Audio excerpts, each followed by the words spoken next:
कसकाय। I hope सारे बहुत बढ़िया हो।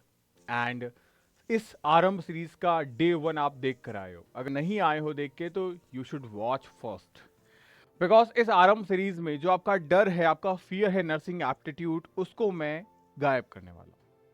लास्ट ईयर भी मैंने किया था। और न सिर्फ nursing aptitude, physics, chemistry, bio, nursing aptitude and English, ये पांचों सब्जेक्ट जब आपके स्ट्रांग होंगे तो आप एमएससीटी एग्जाम पे इस तरीके का पंच मारोगे कि डेफिनेटली तुम्हारी सीट निकल जाएगी। तो मोस्ट वेलकम आप सभी का एक बार फिर से महाराष्ट्र सीटी बीएससी नर्सिंग एंट्रेंस एग्जाम के इस प्लेटफॉर्म के ऊपर, जहां मैं आपका बड़ा भाई हमेशा की तरह एक ऐसी क्लास लेके आ चुका हूं जो आपके मार्क्स को इंक्रीज करेगी स्टेप बाय स्टेप। इसके साथ साथ एक इंफॉर्मेशन आपके लिए कि आप लोगों का एक नया बैच शुरू किया गया है, संघर्ष बैच। ये बैच उन बच्चों के लिए है जो सीईटी एग्जाम देना चाहते हैं 2026 में। उन बच्चों के लिए भी बैचेस हैं जो 2027 में एग्जाम देंगे आफ्टर एचएससी बोर्ड एग्जाम। तो वो उन बैच में रजिस्ट्रेशन स्टार्ट हो चुके हैं आपके, वहां ज्वाइन करें। जो इसी साल एग्जाम देना चाहता है वो 2026 के बैच को ज्वाइन करें। मोस्ट इंपॉर्टेंट थिंग, इस क्लास में क्या होने वाला है, अगर आप पहली बार आए हैं तो सबसे पहले मैंने कहा आरंभ सीरीज का फर्स्ट डे देखना। ये सीक्वेंस आपको मिल जाएगा हमारे टेलीग्राम चैनल पे, और ये क्लासेस आपको यूट्यूब पे फ्री ऑफ कॉस्ट मिल रही है। कंप्लीट क्लासेस, कंप्लीट पैकेज आपको आपके बैच मिलेगा, जहां आपको न सिर्फ क्लासेस, न सिर्फ टेस्ट सीरीज, न सिर्फ आपको 250 टेस्ट का एक कॉम्बो, आपको बुक्स भी मिलेगी, नोट्स भी मिलेंगे, ताकि लास्ट टाइम में हम नोट्स बनाने में हमारा टाइम वेस्ट ना करें, सिर्फ पॉइंट टू पॉइंट पढ़ें और एग्जाम में सीट निकाल लें, ताकि आई बाबा के सपनों को साकार कर पाएं। क्लास को शुरू करूंगा, लेकिन आप अपना ड्रीम कॉलेज मुझे कमेंट सेक्शन में जरूर लिखना पहले, ताकि हम फोकस उस पर रख पाए। इस क्लास की पीडीएफ टेलीग्राम पे मिल जाएगी, और ये एप्लीकेशन है जो आपको डाउनलोड करनी है, जय एकेडमी फॉर नर्सिंग। इसी पे आपका बैच चलता है, इसी पे आप जैसे बहुत सारे ढेरों सारे प्यारे प्यारे बच्चे जो हैं वो सीटी एग्जाम की तैयारी कर रहे हैं मेरे साथ। तो थीम हमारा ये था कि पहली क्लास अल्टरनेट चलेगी, यानी एक क्लास में मैंने क्या किया था, आपको प्योर प्रॉपर नर्सिंग एप्टीट्यूड के क्वेश्चंस कराए थे। और इस सेगमेंट में मैं कराने जा रहा हूं आपको जो नर्सिंग एप्टीट्यूड का बायो वाला सेगमेंट है, जिससे 12 से 13 क्वेश्चन पूछे जाते हैं, वो वाला सेगमेंट। तो क्वेश्चंस करते हैं। नंबर 1 क्वेश्चन आपके सामने आ गया भाई। पहला क्वेश्चन, आप रुकें और इसका जवाब दें। The basic structure and function unit of human body. Human body की basic structure and function unit क्या होती है? तो हमें पता है भाई, ह्यूमन जो है वो हमारे पास में क्या है, ह्यूमन एक ऑर्गेनिज्म है। और जब हम उल्टा चलते हैं, ह्यूमन एक ऑर्गेनिज्म है, जब हम उल्टा चलते हैं तो हमारे पास में यहां ऑर्गन सिस्टम आता है। इससे उल्टा चलते हैं तो यहां ऑर्गन आता है। इससे उल्टा चलते हैं तो यहां टिश्यू आता है। और टिश्यू के बाद में एक चीज आती है, इसको हम बोलते हैं सेल या कोशिका। The correct answer is C. बहुत बेसिक सवाल लग रहा है ना ये? आपको लग रहा है भैया ये सवाल है? हाँ, ये सवाल है। एग्जैक्टली ऐसा ही सवाल आपके सीटी एग्जाम में आता है। अगर आपने दिया था लास्ट ईयर सीटी तो आप जानते हैं कि इससे भी बेसिक क्वेश्चंस पूछे जाते हैं। नेक्स्ट क्वेश्चन नंबर 2 पे बात करें। Which organ purify blood in the human body? एक प्यारा सवाल। क्या बोला गया है? ह्यूमन बॉडी के अंदर एक ऐसा ऑर्गन बता दो जो ब्लड को प्योरीफाई करता है। अगर बात ब्लड के प्योरीफिकेशन की है तो हमारे पास में ध्यान रखना, ब्लड कहां से होके गुजरता है? दिल से होके गुजरता है, यानी हार्ट से होके गुजरता है। लंग्स से होके गुजरता है, हाँ भाई। और कहां से होके गुजरता है? लिवर से होके गुजरता है क्या भाई?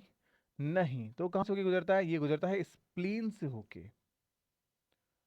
तो इनके बारे में आपको खास तौर से ध्यान रखना है। और एक और ऑर्गन होता है हमारे पास, किडनी। कौन सी किडनी? किडनी। यानी कि आपका आईफोन। तो हार्ट के बारे में बात करें तो heart is a pumping organ. ये क्या है? एक पंपिंग ऑर्गन है। वहीं लंग्स की बात करें, ये क्या करता है? हार्ट को प्योरीफाई करता है। कैसे? ऑक्सीजन सप्लाई करके।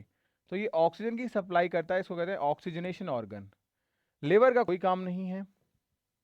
वहीं स्प्लीन ये ग्रेवयार्ड कहलाता है, कब्रिस्तान। क्यों?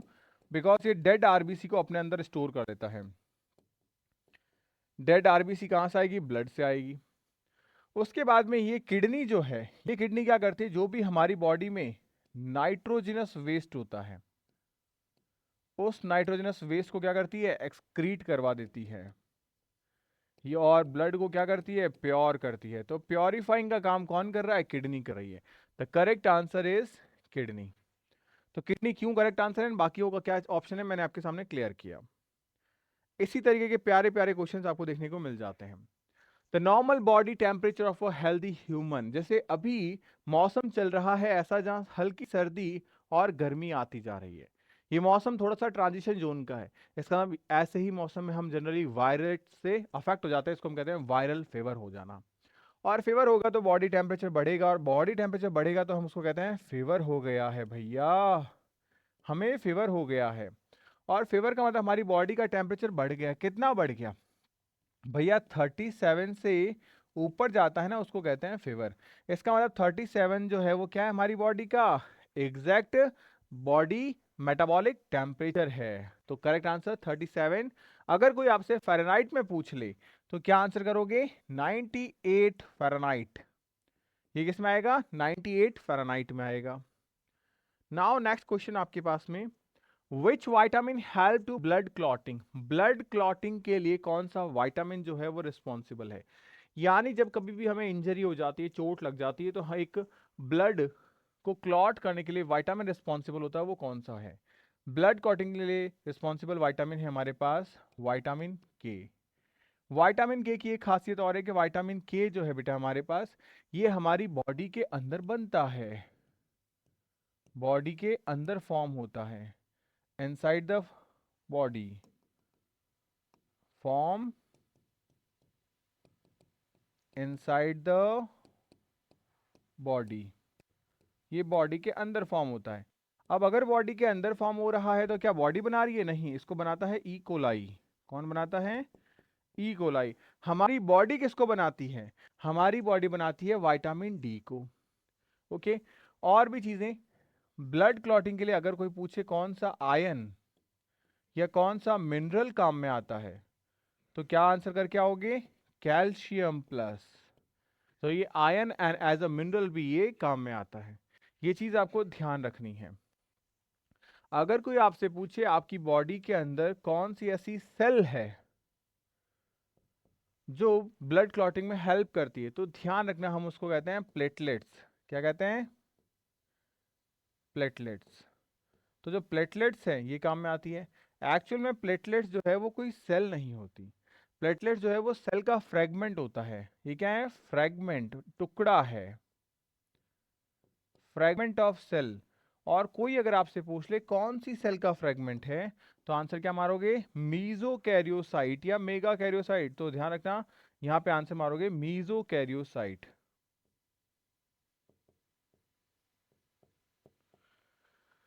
ये जो बाकी की इंफॉर्मेशन मैंने आपको दी ये बायोलॉजी से रिलेवेंट थी, आपसे पूछी जाती है एग्जाम में। तो करेक्ट आंसर हमारे पास में विटामिन के हो चुका है।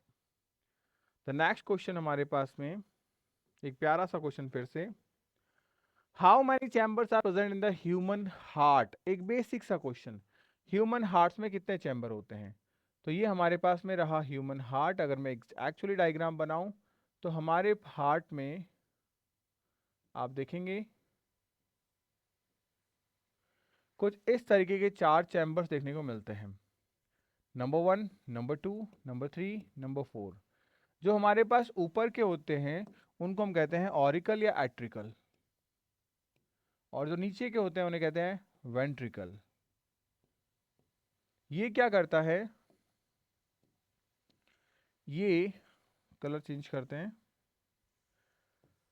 यहां जो ब्लड है वो आएगा, यहां से ब्लड यहां जाएगा, यहां से जो ब्लड आया वो आगे वापस से फ्लो हो जाएगा। सिमिलरली यहां पे भी सिमिलर चीज होती है कि यहां से भी ब्लड आ रहा, ये ब्लड आ रहा।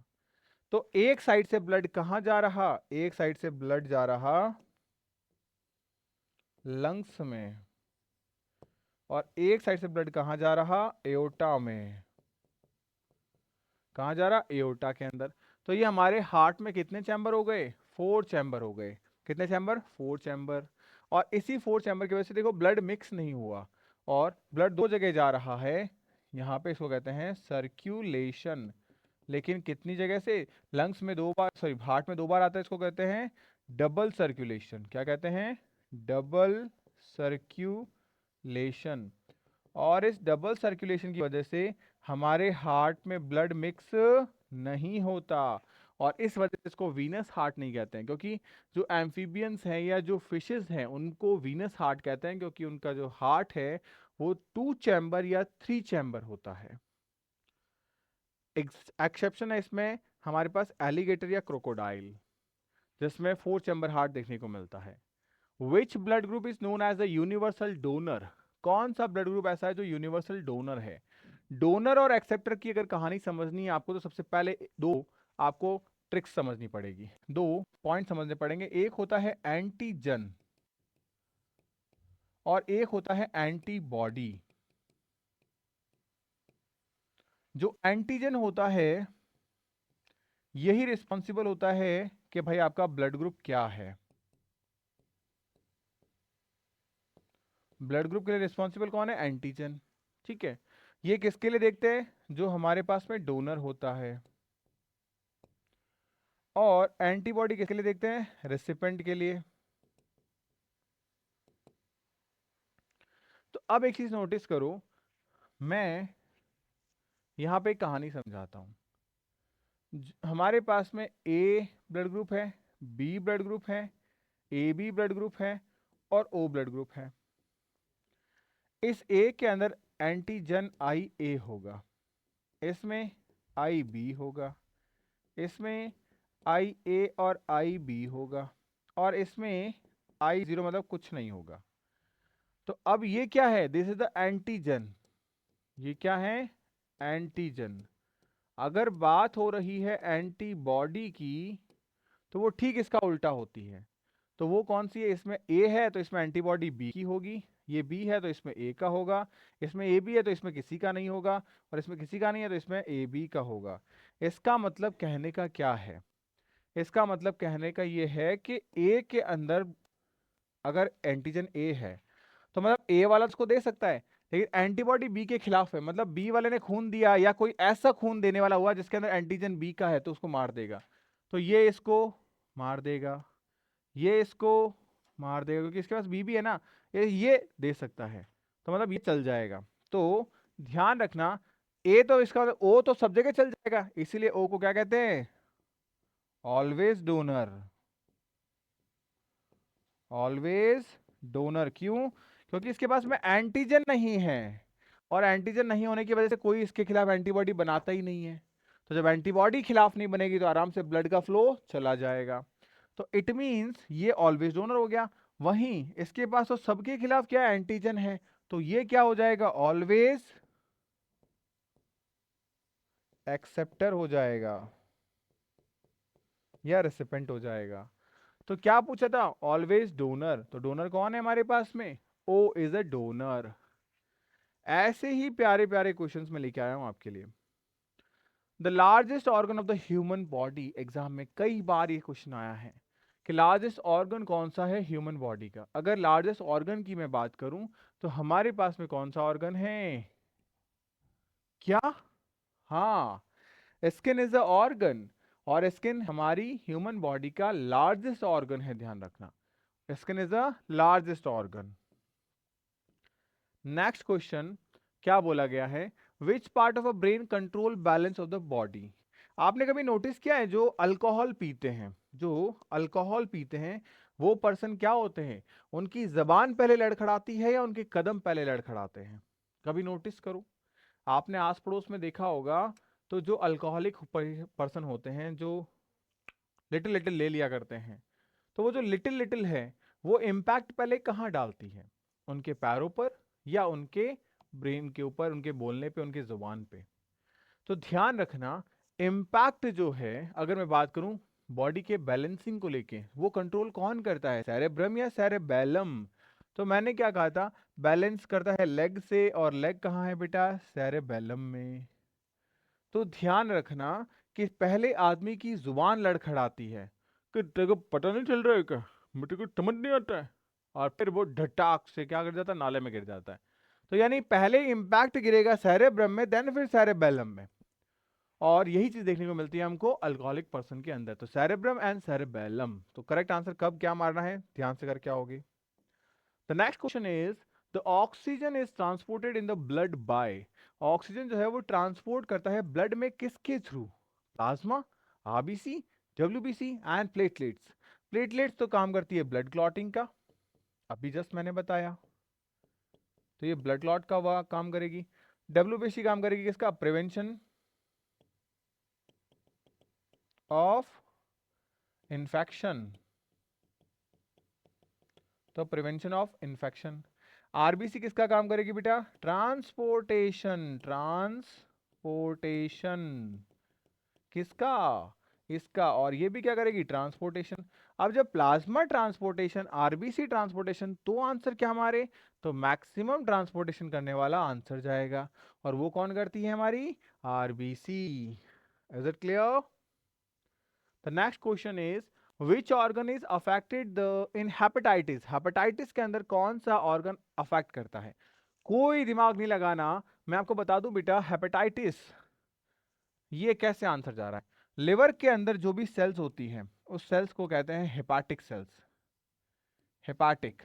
तो आज के बाद जिंदगी में ध्यान रखना, जब जब हेपाटा वर्ड आ जाए, क्या आ जाए, जब जब हेपाटा वर्ड तुम्हारी जिंदगी में आ जाए, तब तब समझ जाना बात लिवर की हो रही है। और हेपेटाइटिस, आइटिस का मतलब होता है इन्फ्लामेशन, क्या होता है, इन्फ्लामेशन। और इन्फ्लामेशन की वजह से इसको क्या कहते हैं, हेपेटाइटिस, यानी कि लिवर सूज जाता है। तो it's affect on a liver. The next question is question number 11, the normal pulse rate is. अब एक अडल्ट के अंदर नॉर्मल पल्स रेट कितनी होती है, तो कितनी होती है बेटा, 80 to 100 की रेंज क्या होती है, it's a normal pulse rate of on normal human. हाँ, एक चीज आप ये ध्यान रख सकते हैं कि कई केसेस में अगर जैसे मान लो यहां ये अडल्ट दिया गया है, अब अडल्ट में क्या करते हैं जनरली, एक तो 16 साल से 18 साल तक अडल्ट मान रहे हैं, एक 20 से ऊपर अडल्ट मानते हैं। तो यहाँ पे जनरली केस थोड़ा अलग बन जाता है। वैसे मैंने आपको ये बात इसलिए बताई बिकॉज यहाँ दोनों ही ऑप्शंस हैं, तो दोनों ऑप्शन है, तो आप इस केस को करेक्ट मानेंगे और इस केस को जब करेक्ट मानेंगे तो यहाँ आंसर 60 to 80 आ जाएगा, क्योंकि जैसे जैसे एज हमारी कम होती है हमारी पल्स रेट बढ़ती जाती है। तो ये कब आंसर जाएगा हमारा, 16 to 18 के ग्रुप में। तो यहाँ आंसर है हमारे पास में ये। तो दो ऑप्शन जब इस तरीके से हो तो थोड़ा सा ये दिमाग जरूर लगाना। तो नेक्स्ट क्वेश्चन हमारे पास, which blood cells fight infection, अभी मैंने बताया कौन सी, WBC. The next question, insulin hormone secreted by, insulin एक क्या है हमारे पास में, हाइपोग्लाइसेमिक या हाइपरग्लाइसेमिक, ये ग्लूकोज को खा जाता है हमारे ब्लड से। तो इंसुलिन इज अ हाइपोग्लाइसेमिक, और इसको प्रोड्यूस कौन करता है, पैनक्रियास प्रोड्यूस करता है। पैनक्रियास के अंदर हमारे पास में जो लैंगर आइलेट्स ऑफ लैंगरहैंस होते हैं, क्या होते हैं, islets of Langerhans, islets of Langerhans जो होते हैं, वहां 3 टाइप की सेल्स होती हैं, 3 टाइप्स की सेल्स होती हैं।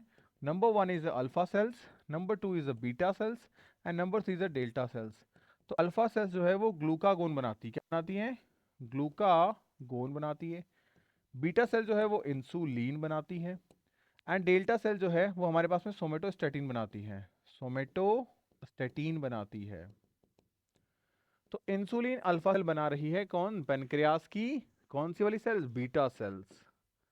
The next another question is the function of platelets is, अभी जस्ट हमने इस सवाल को किया था, ब्लड क्लॉटिंग का फंक्शन है, किसका फंक्शन है, ब्लड क्लॉटिंग का ये फंक्शन है। Is it a clear, okay.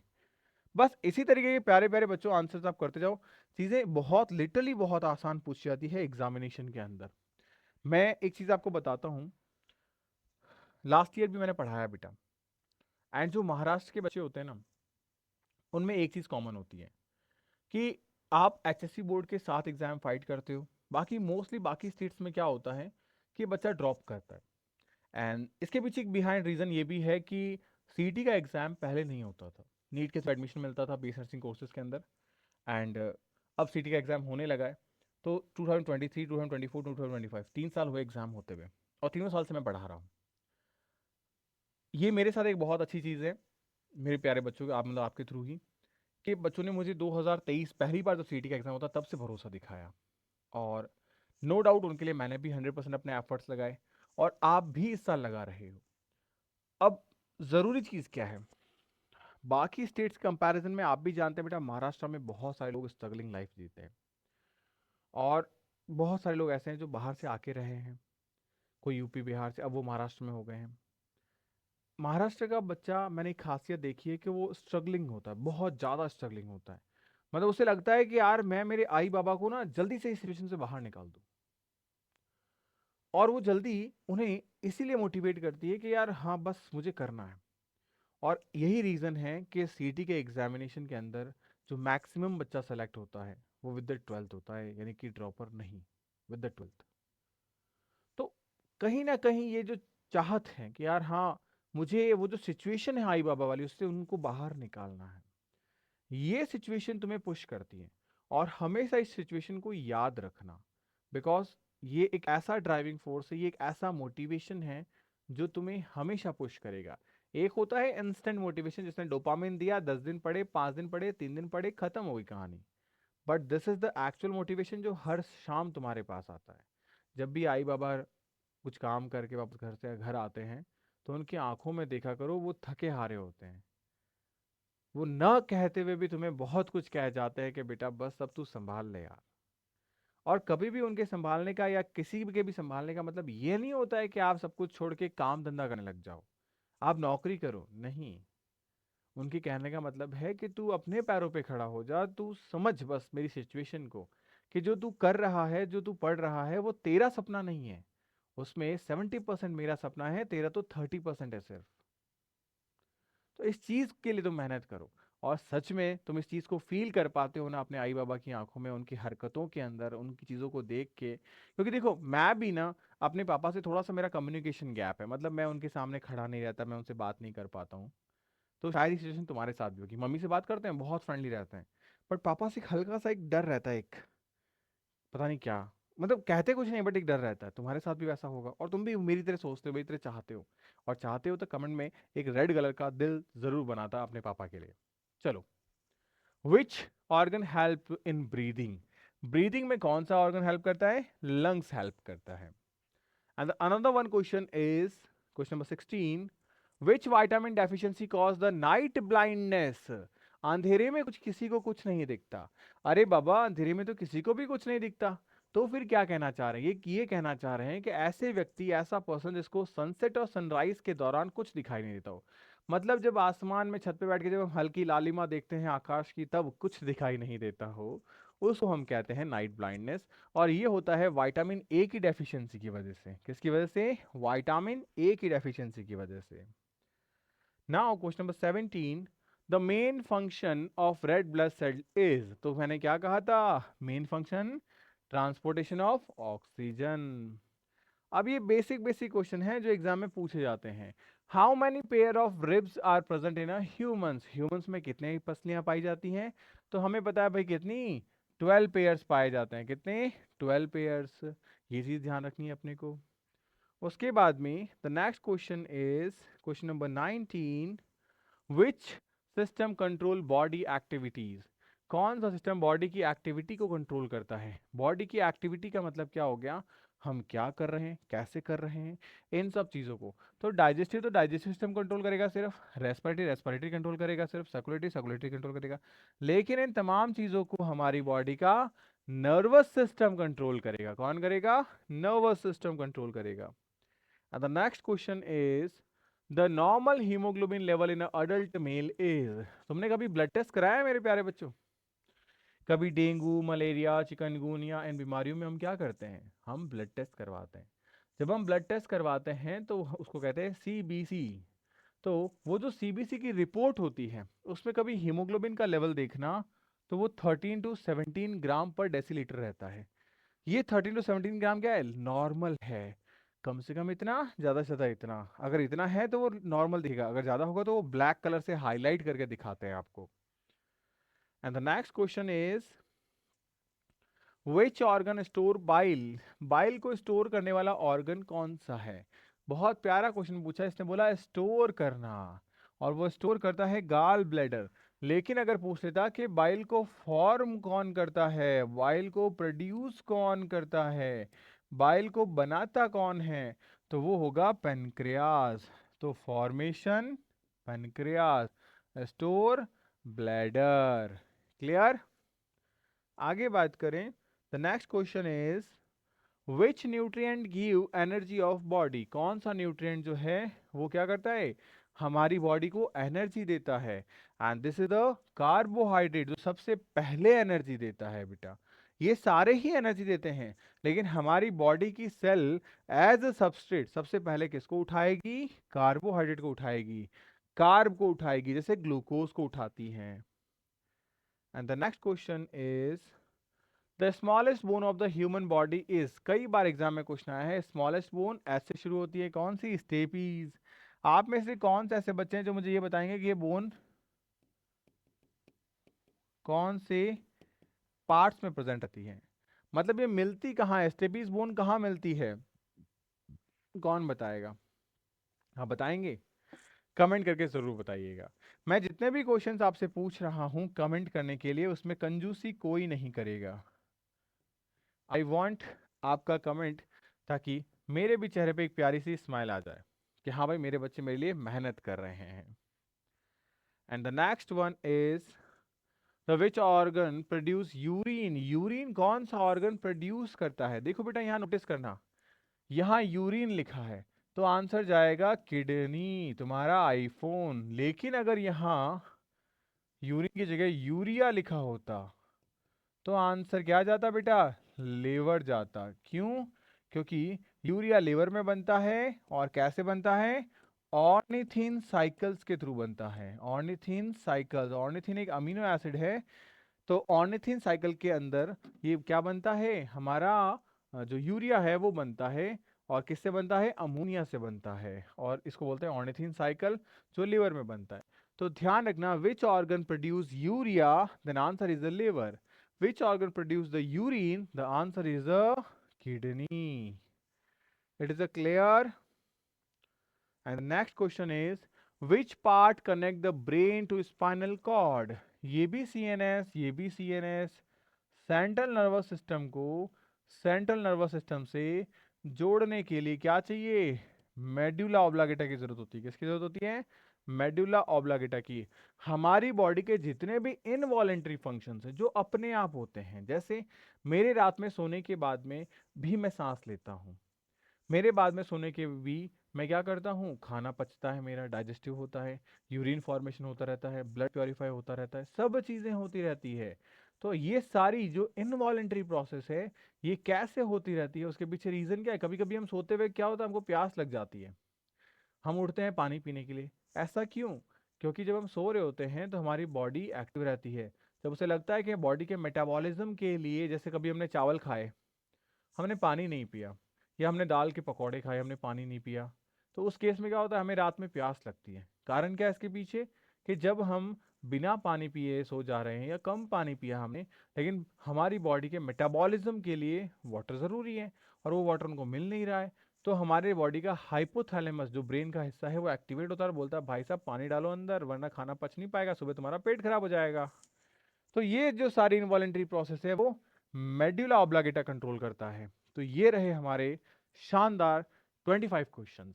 आपको कैसे लगे मुझे ज़रूर बताना कमेंट करके, और इसका थर्ड सेगमेंट तब आएगा जब इस पर्टिकुलर वीडियोस पे आपके 100+ लाइक्स हो जाएंगे। तो मेरे प्यारे बच्चों, मिलता है नेक्स्ट क्लास में, तब तक के लिए बाय बाय, टेक केयर। और जो बच्चा प्रिपरेशन करना चाहता है, you should join our batches. आपके अपने बैच शुरू हो चुके हैं, संघर्ष बैच। ये संघर्ष बैच आपके लिए है बेटा, without the books, with the books. आपको किताबें चाहिए, बिना किताबों के चाहिए, आपको सिलेक्शन चाहिए, तो यू शुड ज्वाइन। क्योंकि आप जैसे कई सारे बच्चे हैं जो 99.9 परसेंटाइल लाके आज महाराष्ट्र के डिफरेंट डिफरेंट कॉलेजेस में हैं, और ये सब इस बदौलत क्योंकि आप मेहनत करते हो, आप मेहनत का जज्बा रखते हो। और जो बच्चा मेहनत कर रहा है, जो मैं बच्चा सोचता है कि यार मैं कर जाऊंगा, वही कर जाएगा। बाकी तो ये सोच रहा है कि नहीं मैं कल कर लूंगा, मैं परसों कर लूंगा, मैं नेक्स्ट डे से कर लूंगा, कभी नेक्स्ट डे नहीं आता। जो आज स्टेप नहीं उठा सकता वो कल स्टेप कैसे उठा सकता है, आप अपने आप से इस सवाल को पूछिएगा। ओके। बाकी महाराष्ट्र का जो आपका यूट्यूब चैनल है, इस चैनल को सब्सक्राइब जरूर करिएगा, अपना प्यार जरूर बांटिएगा, और इस तरह की क्लासेस में लगातार आप लोगों के लिए लेके आता रहूंगा। तो मिलते हैं, bye bye, take care, stay happy, stay healthy.